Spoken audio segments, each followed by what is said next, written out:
Alright guys, I welcome you to today's class. In the last class we handled the Faraday's law of electrolysis, and today we'll be treating the electrode potential. So what is electropotential? Electropotential is the measure of the tendency of a metal electrode to lose or gain electron when in contact with a solution of its salt.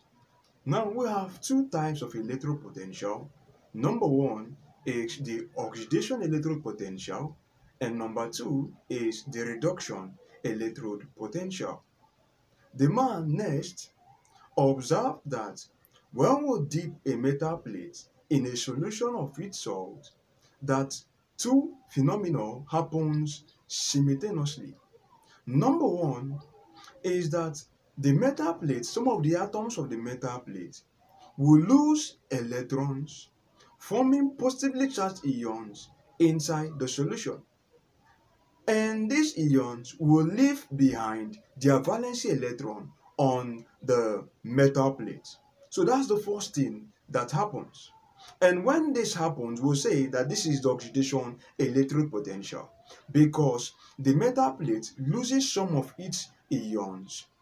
Let's consider when we dip a zinc plate inside a solution of its salt. Now we're using the zinc tetraoxosulfate 6 solution. Here we'll see that some of the atoms of the zinc plate will migrate into the solution as as ions. So some of the atoms will lose their electrons, and these electrons lost will be deposited on the surface of the metal, as we can see here. And now we regard this as the oxidation electrode potential, because some of the atoms of the metal plate is losing electron in this situation.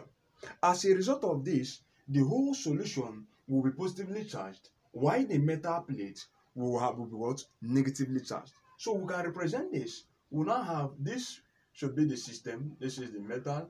They will have here, all of them will now be positively charged, while the metal plate is now negatively charged. Now we can write the half reaction for oxidation for this very system. So we have that the zinc metal plate will lose an electron to form ions that will migrate into the solution. So this is exactly what we have here. Now we can now say that a potential difference has been established between the zinc plate and the system.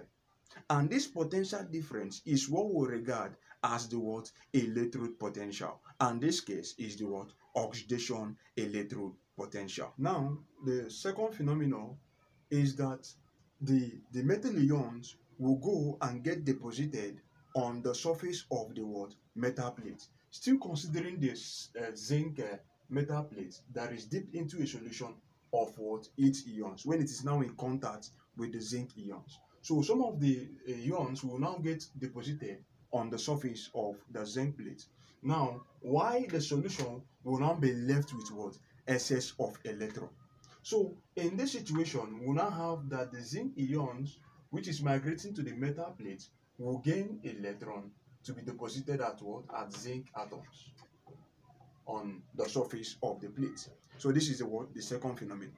Now, in this situation, we'll now say that a potential difference has been established between the zinc system and the zinc plate, and this is what we regard as the electrode potential of the zinc, but in this case is the reduction electrode potential, because here there is gain of electron. On the surface of the metal plate, the ions gains electron.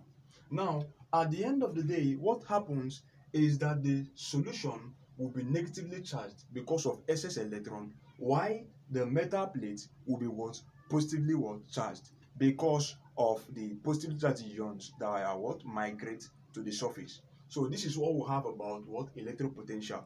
Remember, the first thing that happens, that's the first phenomenon that Nernst discovered, is that the atoms of the metal will lose electrons to form ions in the solution. That means it will lose electrons. While the second thing that happens is that when it is in contact with the ions now, the metal ions, when the zinc plate is in contact with the metal ions, is that the metal ions will now be what? Deposited on the surface of the metal plate, where they gain electrons to be deposited as what? Atoms. So that's all about electrode.